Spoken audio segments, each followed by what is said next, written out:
Today's episode of Beyond the Mask is presented by the insurance specialists at Bright Think Wealth Strategies. Find the disability insurance coverage that fits you best right now.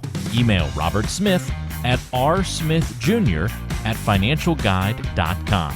The show is also made possible by the team at CRNA Financial Planning. Get a free consultation today to be guided through the complexities of investing and financial planning.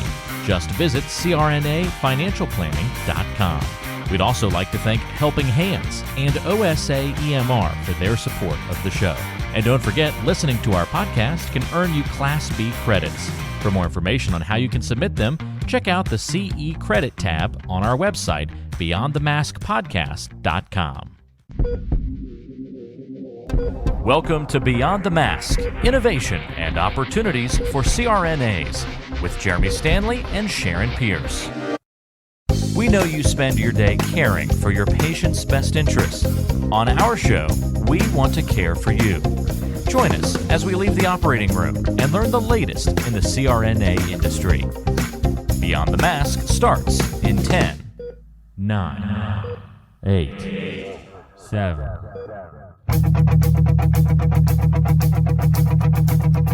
Welcome to Beyond the Mask. I'm Jeremy Stanley, and I've been working with CRNAs for over 23 years, and I'm married to one.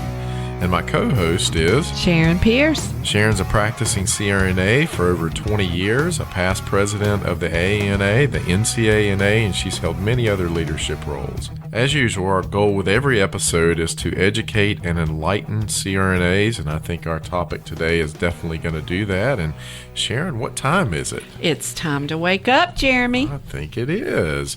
Well, good morning, Miss Sharon Pierce. How are you? I'm good. Welcome to our makeshift studio. I know, it's nice. It's not as nice as our studio, but... But where are we? Asheville, North Carolina, and I'm so excited to be at an in-person meeting. Of course, you were a little bit ill with me because I couldn't get up here quite on time. Well, you got to get down there and jack those jaws a little bit. I know you well enough to know that. Yeah, so. I know. It used to be shaking the hands and kissing the babies, and now you can't do either of those. So. Right, exactly. But so I'm just so glad. The North Carolina and South Carolina combined meeting. And I understand they've sold out the block of rooms. I mean, that's huge. A good sign. People want to be back in person. They do. Everybody's so happy to see each other. Yeah, it's great. Well, I'm looking forward to our full day of podcasting today. So we're gonna do several today with some really, really good guests. And we have one this morning. Absolutely. Corinne Chausse. Okay. See, I always get the last names wrong. So what's that? Is that a French Canadian. Chausse. Yeah, and if you're cultured, it's Chausse. Oh, but we're not cultured. And if you're really not cultured, it's Chausse. So it's Chausse. It kind of reminds me of the street that I live on. So I live on a street, and I'm going to spell it for you, and I want you to say it. It's Beauchamp. Beauchamp. I would have thought Beauchamp. Yeah. Well, my mother-in-law, it's in Davie County, North Carolina. It's a rural county. And, the first time I pronounced the street, I said, it's Beauchamp. And she goes, it's not Beauchamp around here. It's Beecham. I guess it is. Beecham. That's right. And I thought, okay. She set me straight really, really quick. But when I tell it to anyone else who's not from Davie County, I say Beauchamp. So that's, your name reminds me of that. It's kind of universal. It's like Monroe, it's not Monroe, it's Monroe. Yeah. And Cherryville. Yeah, exactly. All right. Well, Corinne, I'm looking forward to hearing about your topic this morning. And you've done a lot of missions work and disaster response work. And we're going to be talking about, how CRNAs are doing that probably more and more around the country. Yeah. But before we get started with that, why don't you tell our listeners a little bit about your background? And obviously an intensive care nurse for about 12 years. And I went to school in Virginia, Old Dominion, graduated in 97, and can't believe it's already been that many years. It's crazy. It goes by fast. The 90s seem like yesterday. Yeah, they do. I know. I think it was 10 years. I'm still listening to 90s music and think why isn't this on the radio? yesterday, right? We get it. That's right. Jeremy and I met in the 90s. That's right. Yeah. Yeah. Well, my husband and I did too. But so I'm at present. I'm a CRNA in a small, very busy community practice in Monroe, North Carolina. We cover quite a few hospitals, and did some mission work, and then transitioned. There's two avenues through Samaritan's Purse specifically, where it's volunteer, and then they actually kind of recruit you for. It's called the DART. It's an International Disaster Assistance Response Team. Okay. So I got recruited for that. They attempted to recruit me in 2016 for the Ecuador earthquake, and of course they said, "Can you leave this week?" Yeah, of course. and that's kind of the mentality you have to adopt with disaster response. Well, sure. You don't know when Right. the disaster is going to happen, I guess. And it doesn't. Obviously, I'm employed full time and have a family, so that it doesn't always work out that way. But so I've been doing the disaster response, and just as you said, we're seeing with the rise in numbers, like within our own hospital, that we're actually being deployed within our hospital Right. outside of our role, outside of the operating room. Especially with COVID. and- With COVID, Yeah. exactly. Yeah. Yeah. Yeah, and there's such a shortage of nurses in general, and then CRNAs as well. So. And then you can see it when you walk into the ICU. It's written on their faces. My heart breaks for them, really. Yes. They are exhausted. So in my feeling, anything that we can do at all, to ease their burden a little bit, because this has been an ongoing war for them. Yeah. It's just amazing. So, all right. So you got recruited. So name some of the places that you've been. Well, my very first trip was to outside Mosul, Iraq. Oh my wow. gosh. Yeah, I've which been was- watching Homeland lately. I'm serious. I want to hear about this. Well, it was. Let me tell you, and I'll touch on this in my talk, but it was very interesting even beforehand, and it was a very intense deployment, combat, anesthesia. Essentially, with Mosul under ISIS control, either the hospitals had been destroyed or the few standing ones were under ISIS control, which nobody wanted to go to those. So the closest hospital was Erbil, which was almost 2 hours at least, because you have all these military checkpoints. So people were dying on the road. So You were getting past that golden hour. yes, way past, just getting them out of Mosul. And Doctors Without Borders was doing what they could, but so the Iraqi Department of Health approached Samaritan's Purse, and in joint with the WHO, they put up a 2 OR, I believe it was 50-bed trauma hospital Wow. out in tents Right. outside of Mosul. And that's where you were That's at? where I was. Wow. Yeah, just some of the interesting. One morning, about 3 a.m, we had like porta-johns and trailers, Yeah. and they would echo when you'd slam the door. And I heard this door, and I'm like, and then I'm like, who is slamming the bathroom door at 3 a.m? And then I felt, and I realized it was an airstrike. Oh my God. So they were bombing. Yeah, I've often thought, being over there and being in the middle of that and one of our planes coming by and bombing, what that must feel like. Military people, you never get used to it, but they've been around it. But just for your average person out there in their home, and then there's a U.S. airstrike or whoever, with that amount of firepower, I can't imagine. And they were close enough in the beginning where they were pushing ISIS through the east to the west part that they heard gunfire and bombs, and that was in the beginning. And what they determined from that is that there's levels of stress. And if you have somebody at a red level too much, they push up into a gray level, which is where they're like almost frozen.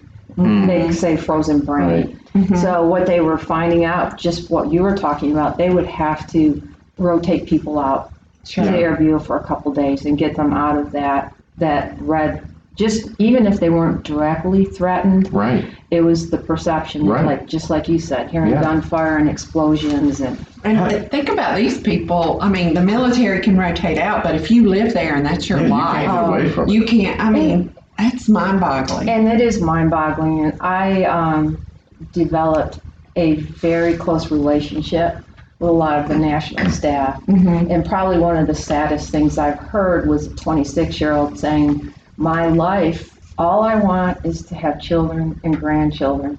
And statistically, he said, the chances of that happening for me are very low because this country is always at war. Even when it's not a outright declared war like it was in that situation, but all the factions. And Sure. like a surgeon said, he was driving down the street, one of the surgeons, and he looked behind him and a car bomb went off. And he said, Oh, gee. 5 seconds. 5 Wow. seconds. And he said, it's a reality of our life. Yeah. How do you prepare yourself? I mean, mentally, physically, for going into an environment Well, like that? in that case, it was really difficult because I am reserve. I was reserve, Right. but I'd never had actual military. Right. And hadn't dealt ever with blast injuries, which is That's got to be. a rare thing in this country. Unfortunately, it's not unheard of. Yeah.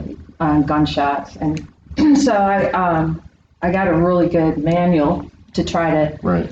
But the other issue was that, and they were very good at preparing me. They meaning. Samaritan's Purse. I had like 2 or 3 interviews, and this you have to understand.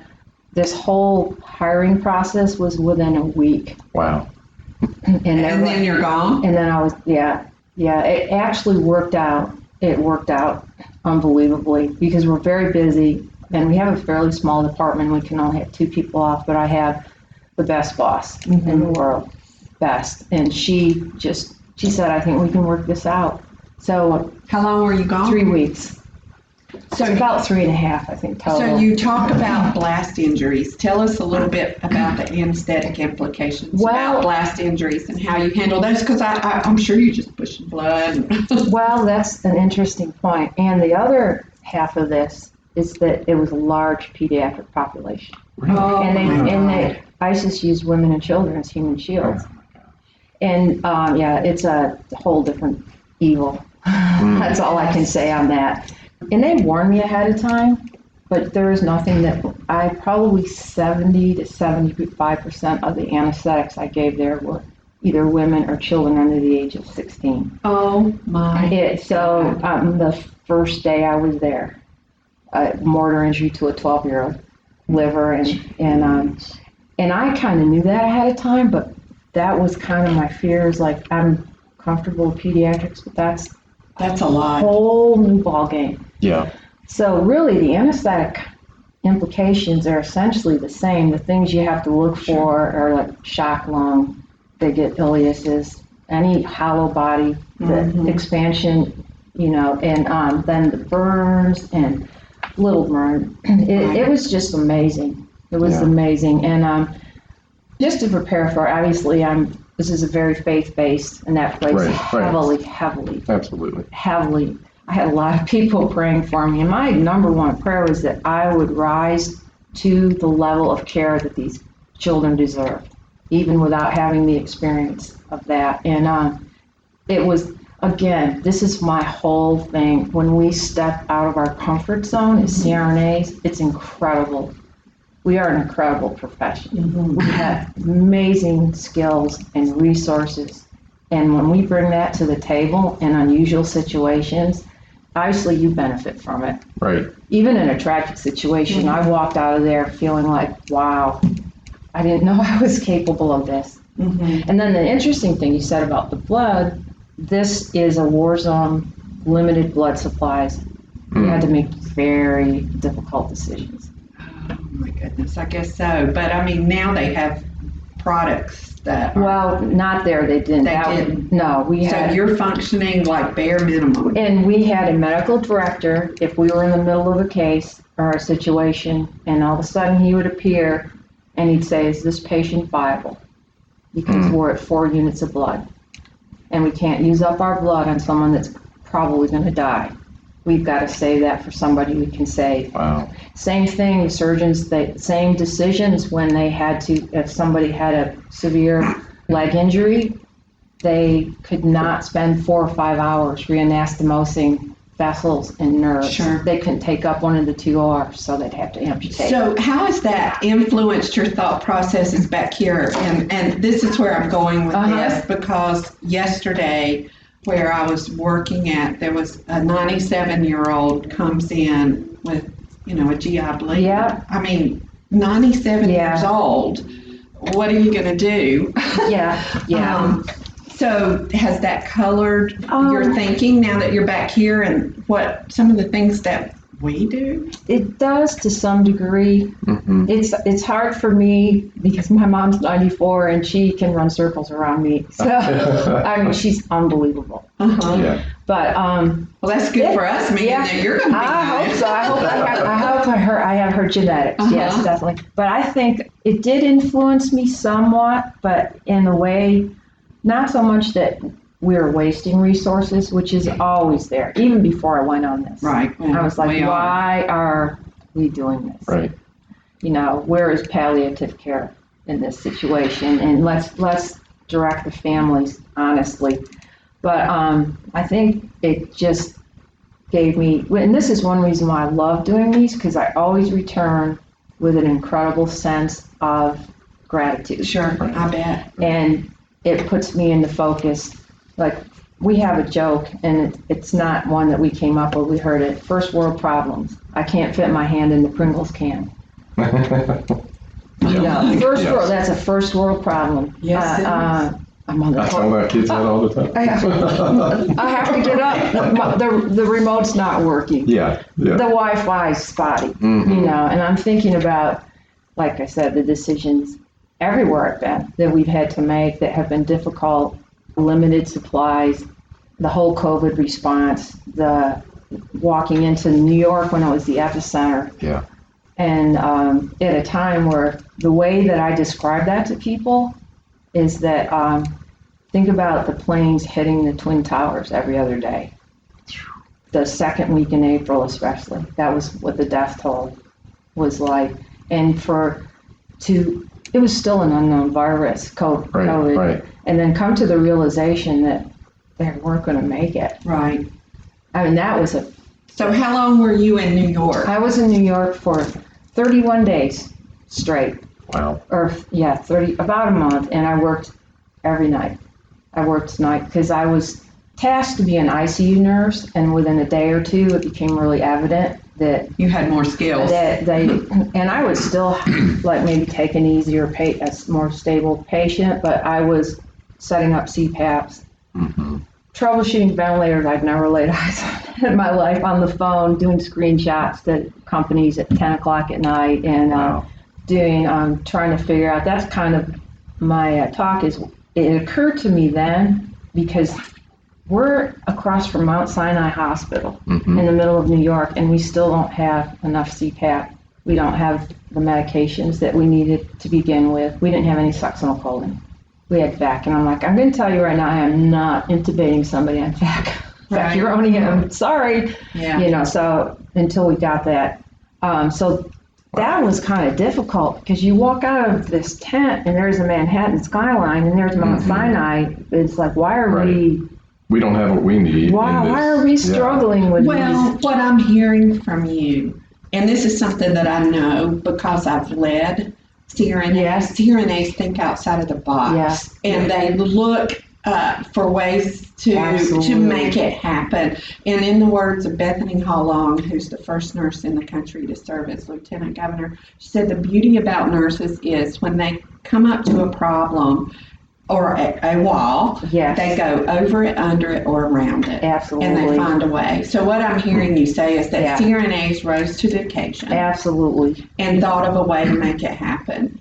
Which, sometimes I'll watch people on our periphery where you work at, and it's like, oh my God, here's a problem, and what do we do now? And there's, we always think of another way. Right. And that's kind of, when I was trying to come up for a title for my talk, I was like, the expanding role of CRNAs. in disaster response. And then I thought, it occurred to me in New York, and this has been true, like you said, I'm trying to construct a CPAP from what I have. And I thought, this is like Chopped. Mm-hmm. What's in the basket? Mm-hmm. Can you Yeah. make Can you make an it? entree from the ingredients in the basket? And I said, but it's medical Chopped. So that's kind of like, I have a tourniquet, I have suction tubing, I got an anesthesia mask. Let's see if I can make a CPAP. Sounds like NASA and what was it, Apollo 13, where he dumps all the stuff on the table and says, this is what we've got, we've got to Let's fix make it work. Yeah. As a CRNA, you spend years preparing yourself for this career, so we don't want to see you lose out on any of the income you've worked so hard to earn. The best way to protect yourself and give you the confidence that a major life event won't disrupt your financial future is through disability insurance. We've known disability income specialist Robert Smith for many years and have seen the work he's done with nearly 2,000 CRNAs over multiple decades. He can help identify any gaps in your existing coverage and fill those gaps by finding the best value on a policy. Contact Robert and let him know you heard about him on our podcast. Send him an email at rsmithjr@financialguide.com. That's rsmithjr@financialguide.com. Or call him at 504-394-6557. Protect your greatest asset as a CRNA, yourself and your ability to earn a living by adding disability insurance to your financial plan. What were some of the, as you think back on these experiences, some of your most positive, thoughts as you kind of come past it when you look back on it? Something I already touched on about what we are capable of as a profession, and that has just been reinforced and reinforced and reinforced in every situation I've been in. And the potential to learn from other people, just like you said, the people in the periphery, that has been huge. The development of relationships with people and I'll be very honest, when I would look at a mission trip, I would tell God, I will not go to the Middle East, and I do not want to deal with Muslims. And guess where he put my behind? Yeah. And do you know, to this day, I have a large group of Muslim friends that I talk to almost twice, 3 times a week, some of them. Yeah. I have developed such a close relationship. Just to give you an example, I mean, this is the human element, but I treasure that probably because it broke down that prejudice. Right. That they are people, they don't hate their women. Right. I saw fathers with injured children just sleeping on the floor next to them. They love their children, they love their daughters, that this is, they all aren't ISIS, so that was a very good lesson for me, very good. And they're just amazing people. Just to give you an example, my daughter was having surgery and they knew about it and they were texting me from Iraq while I was in the waiting room. Wow. Saying that, they were offering prayers to Allah for my daughter. So, I think that's a huge, huge positive. And obviously we are equipped to handle a lot of crisis anyway. I mean, that's the nature of our job. Right, that's what you do. Yeah. But that, once again, just reinforced we are capable of so much independently, too. I mean, there was no anesthesiologist in some of the places I've been, and then especially at the hospital, the COVID hospital in New York, the reason that I was there every night is I was the one that could do airway. Sure. So how did the other staff see you, and how did that role evolve for you? It was interesting because at first they weren't really sure, and because I find most nurses don't know what nurse anesthetists do, and they don't. Part of that onus is on us. Absolutely. And see, that is one of the additional benefits of stepping out of your role, your traditional role of in the operating room, is that you are furthering the profession. You are showing other nurses, not just nurses, doctors, what you're capable what we're capable of. And if you're not, you've heard me say this hundreds of times, Jeremy, if you're not at the table, you're on the menu. Absolutely. Oh, that's great. You've got to step out. We just had this conversation in the anesthesia lounge where I'm doing some contract work at just a couple of days ago, because I had asked the chief CRNA there, what committees do you serve on outside of the operating room? And she's very smart, and she starts naming off all of these committees.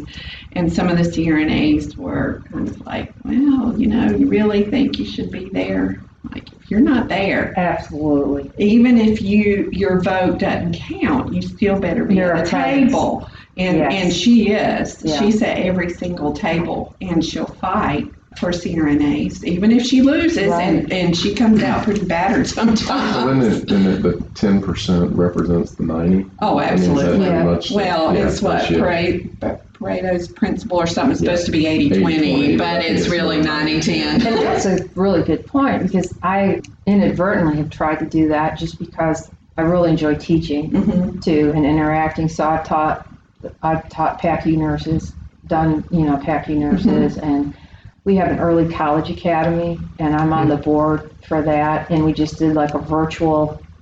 Now, thank God, we're hoping we won't have to do that in the future. But we were in an operating room with a surgeon and did a virtual with a robot, and was showing him the Da Vinci and and that kind of thing. And you're exactly right, because I can tell you, the people on that board that I meet with knew nothing about what a CRNA was. Sure. And that's community work. That's now you're impacting the community. And it's the ripple effect.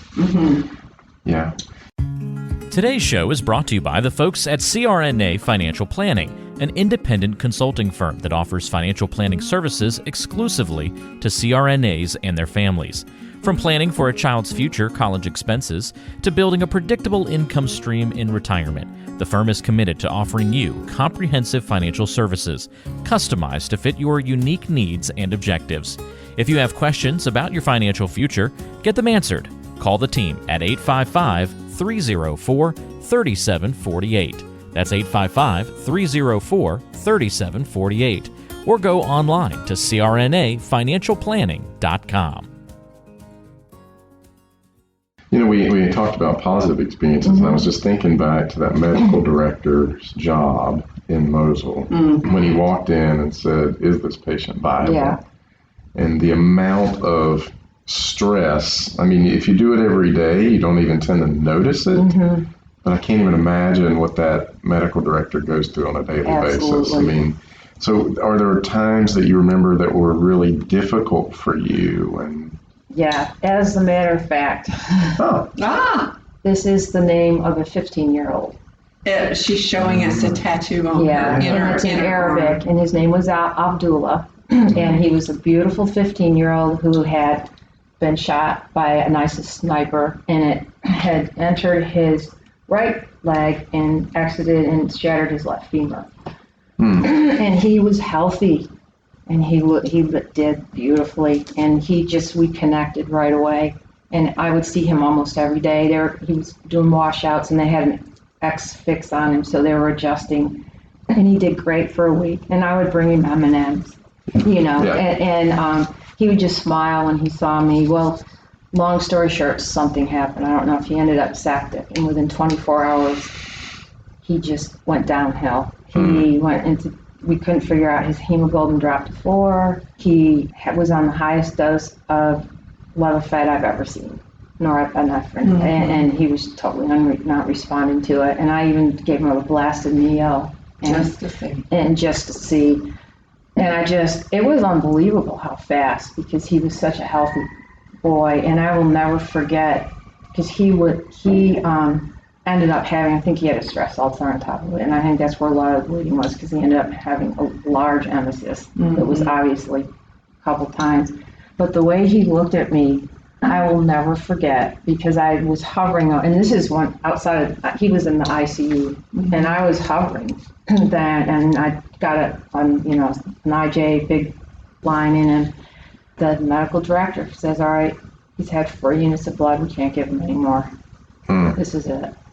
And the way we dealt with that is, in that setting, we would gather together around him and we would pray and just say, just help us, guide us, and help us accept this decision and guide us to the right decision. Right. Yeah, so he ended up, actually the next morning they had moved into palliative, and I was like, I can't go, I have to go. And I walked in and I put my hand on his head and he took his last breath. And somebody said, he was waiting for you. And it was, I will never, the rest of my life, forget that child. And the whole thing, the whole story unfolded that his parents and his 14-year-old sister, they were using them as shields. And the parents told the children to run, and they killed the parents, and they shot the 14-year-old and killed her. But he, with a shattered leg, picked up his sister's body and dragged her. So just an unbelievable story. And this came out kind of after the fact, and it's just, and my husband said, and I told him about it, he said, you didn't go to Iraq to present your faith. You didn't go to Iraq to take care of people. He said, your job was that boy will never be forgotten. He will matter to somebody. Sounds familiar. It does. So that's why, I have a tattoo, which I swore I would never get in my entire life. Yeah. But it was, my grandbaby who passed away. Yeah. And so whenever you pulled your sleeve up to show your tattoo, I was like,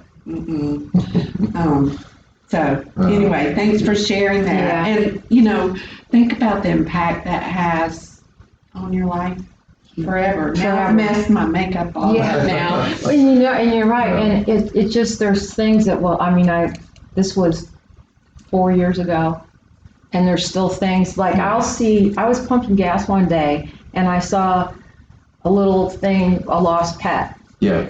And I thought, this family is desperate to get this little dog back. I said, there's nobody that even, things like that would just strike me all of a sudden. There was no one left to look for him. Right. So what I'm hearing is your heart is open. Yeah. And a tragic event like that has opened your heart. Because our hearts, we get compassion fatigue. Yes, we do. I have lived it. Yeah. I understand compassion fatigue, but it sounds like this has opened your heart back up. Same thing in New York. Yeah. Another Muslim patient, 47 years old, and somebody's telling you. Yeah, spirits and bonded with him. Get healthy again. Think this guy's going to do good. He's going to do good. And it's kind of the same situation. He did great, but I got extremely attached to his family. Yeah. To the point where that was an unusual situation, and they wanted to see him, and I talked to our camp director, and he said, listen, these people, the last time they saw their family members maybe getting loaded into an ambulance, and then they disappear. Yeah. And he said, if there's a problem with it, they can come to me. And I'm like, I don't have a problem with it. So I would FaceTime him so they could see him. And then and I met his children and kept in contact with his family, and they ended up transferring him, and he was extubated, and then he was re-intubated, and then they're contacting me. By this time I was back in quarantine, and they're contacting me every day, and they're painting this picture. And I'm just telling them, tell them to try this, tell them to try that. And on Mother's Day, they called me and they said he's gone. Oh my goodness. Oh man. So you're right.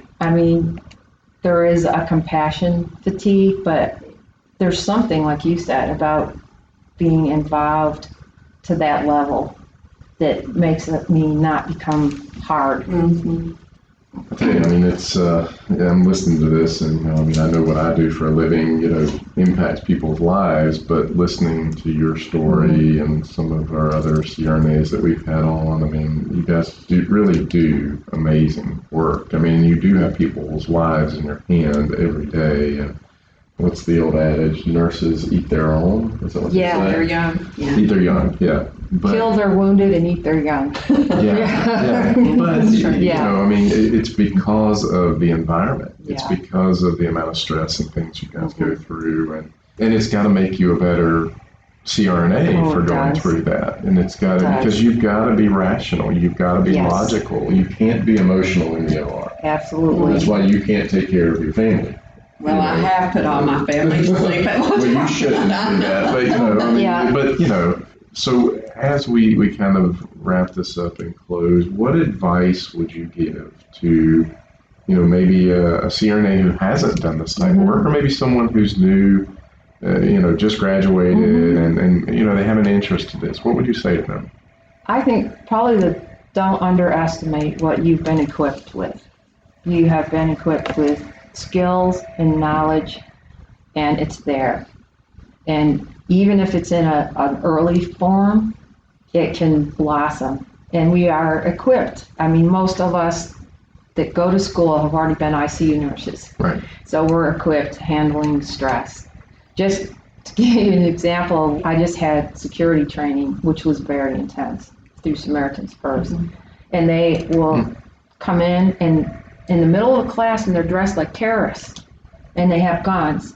And they pull you out and they put a hood over you. Oh my God. Because they're trying to get you, right. And it's very, I was one of the 3 people, and even this is something not even related medical, but it was really stressful, but I was able to maintain my, keep your senses about my senses about me, and all the questions they were asking, and I was able to respond and stay calm. Well, that's because you've been trained from day one in being a CRNA. So my advice back to that is do not be afraid, do not underestimate yourself. Take baby steps, even whatever it is. They're deploying a lot of people, a lot of anesthesia providers. I know within our hospital, go up and assist in ICU. Do it. Yeah.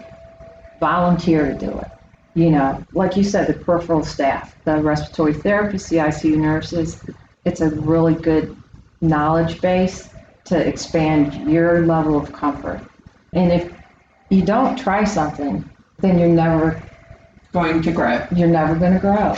Well, I'm just thinking back to your case. I mean, you had some bias against the Muslims population, and just doing this changed your whole attitude. I mean, you had a tattoo of a young man who was a Muslim on your arm. Abdullah in Arabic, And if we would have told you that prior to you going, you would have said what? Yeah. There's no way. Absolutely. Absolutely Just what not. I told God. Yeah. Everywhere but there, God. And God's laughing. Yeah, we'll see. We'll see about that.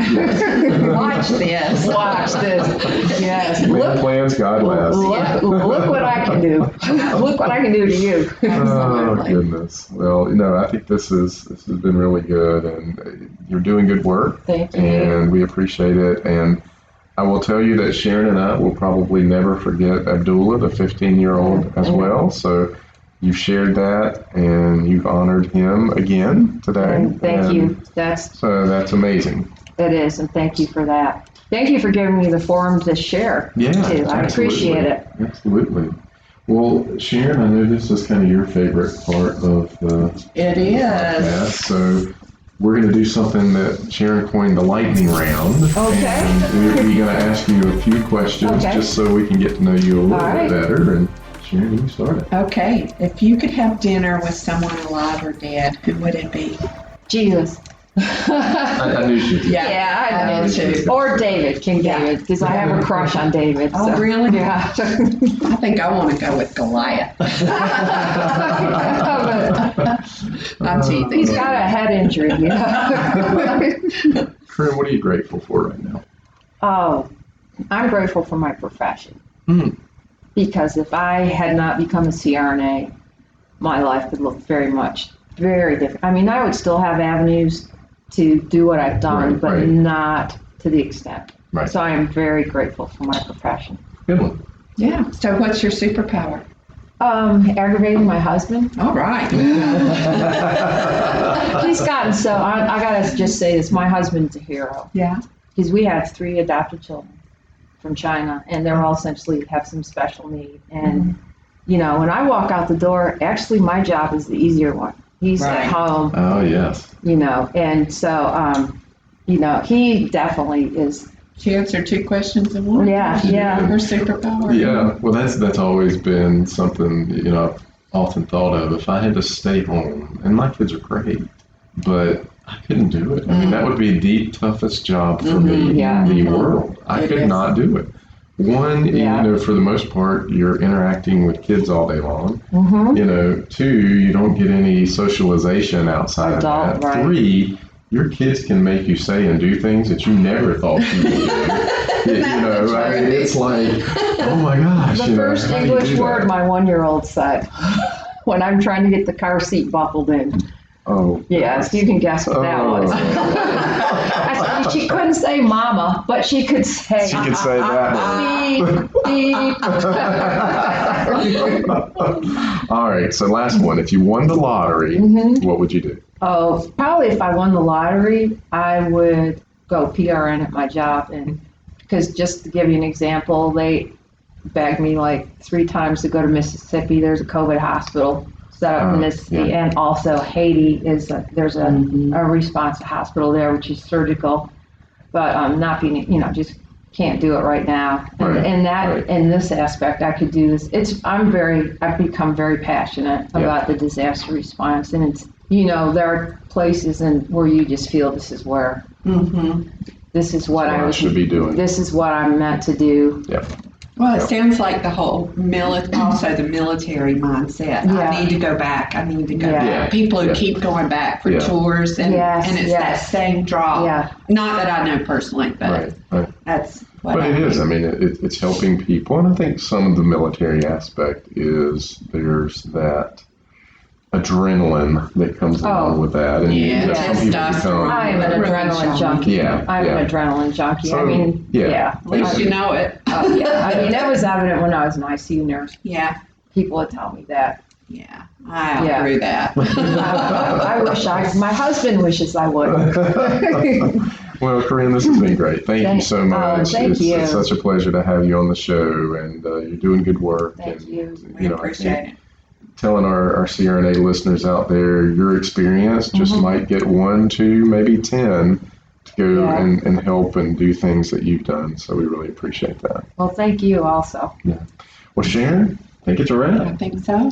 Well, if our listeners are listening to us right now, Sharon, what do you want to say to them? I want them to tell all of their friends. I want them to post it on social media. Write a review for us because Yeah, we don't have found enough out, reviews, we found out that through the algorithms, the more reviews we get, the higher we rise in the ranks. Maybe I need to ask Mike how he paid all those people to get them.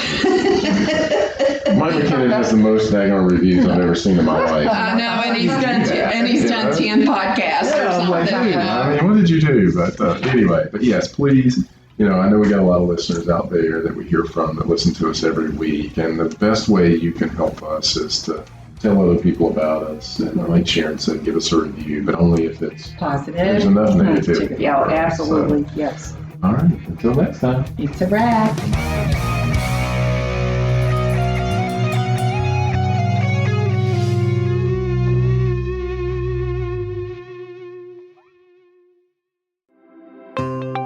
Have you thought about what would happen if you weren't able to work for 2 or 3 years? On average, 25% of people will file a disability claim, and most of us aren't prepared for that loss of income. Every CRNA needs to protect their biggest asset, yourself, and your ability to earn with a disability insurance policy. We recommend contacting Robert Smith, a master disability insurance specialist with more than 30 years of experience and 1,800 CRNA clients, to find the coverage that fits you best.